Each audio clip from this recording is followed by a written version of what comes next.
তিনি ছিলেন মধ্যম আকৃতির একজন মানুষ, না লম্বা ছিলেন না একেবারে খাটো ছিলেন।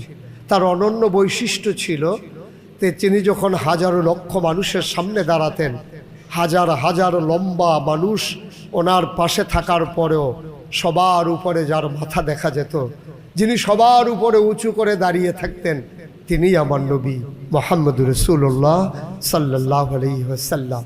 অথচ তিনি সবার সাথে লম্বা, সবার চাইতে লম্বা ছিলেন না, কিন্তু তাকে দেখতে সবার চাইতে লম্বাই মনে হতো, যদিও তিনি মাঝারি আকৃতির ছিলেন। তার চুলগুলো ছিল হালকা হালকা কোঁকড়ানো।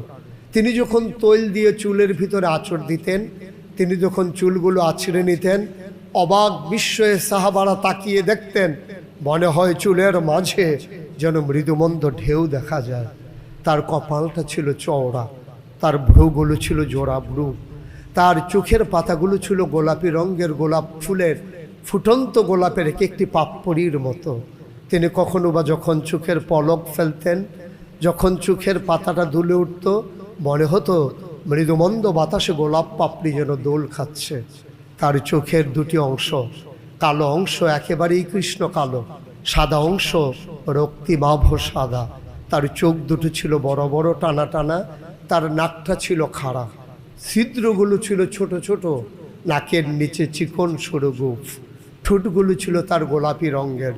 তিনি কখনো বা যখন মুচকে হাসতেন, ঠোঁট দুটো যখন একটু ফাঁক হতো, মাঝের দাঁতগুলো যখন বের হয়ে যেত, মনে হতো গোটা পৃথিবীতে যেন বিজলি চমকিয়েছে।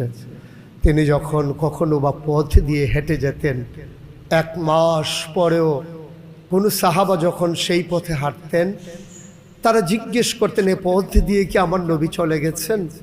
এ পথ মারিয়ে কি আমার নবী হেঁটে গেছেন? অবাক বিস্ময়ে সেই জায়গার স্থায়ী বাসিন্দা যারা, তারা বলতো, হ্যাঁ নবী গেছেন, তবে 1 মাস আগে। আপনি কেমন করে বুঝলেন? সাহাবা জবাব দিতেন, 1 মাস আগে নবী হেঁটে গেছেন। আজও যেন মনে হয় নবীর গায়ের জান্নাতি গন্ধ পাওয়া যায়।